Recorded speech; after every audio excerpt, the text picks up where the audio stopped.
मधुरते तो जुबान।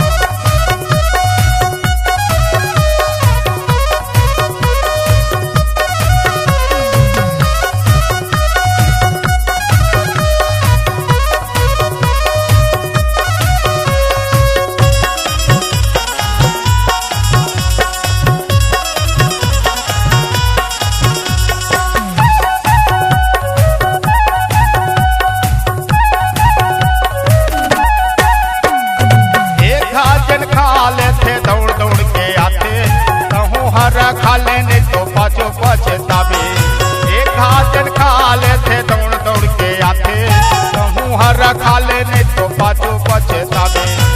हाथाओं गौकिन वही मार, हाथाओं गौकिन वही मार, मोर पान ठेला खा ले बीरो पान।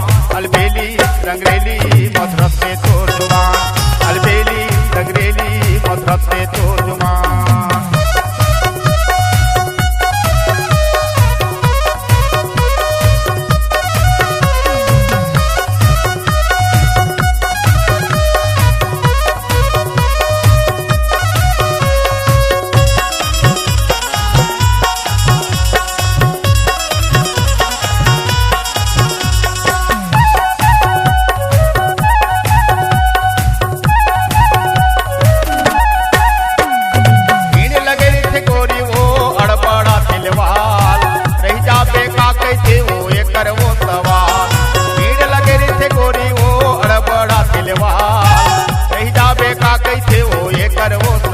लाइची को पेरा डारे हो लावा, लाइची को पेरा डारे हो लावा, मोर पान ठेला खा ले बीरो पान।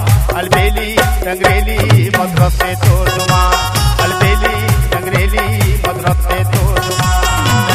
मोला राजा ले गोरीला, मोर पान ठेला खा ले बीरो पान। अलबेली रंगरेली मधुरते तो जुबान, अलबेली रंगरेली मधुरते तो जुबान, अलबेली रंगरेली मधुरते तो जुबान, अलबेली रंगरेली मधुरते तो जुबान, अलबेली रंगरेली मधुरते तो जुबान, अलबेली रंगरेली मधुरते तो जुबान।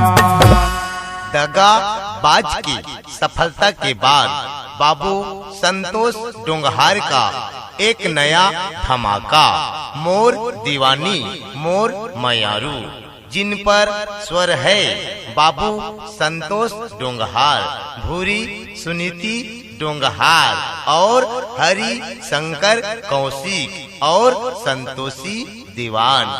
कार्यक्रम के लिए संपर्क करें डोंगहार नाइट शो दगाबाज, मोबाइल नंबर 8964991022 9174386762।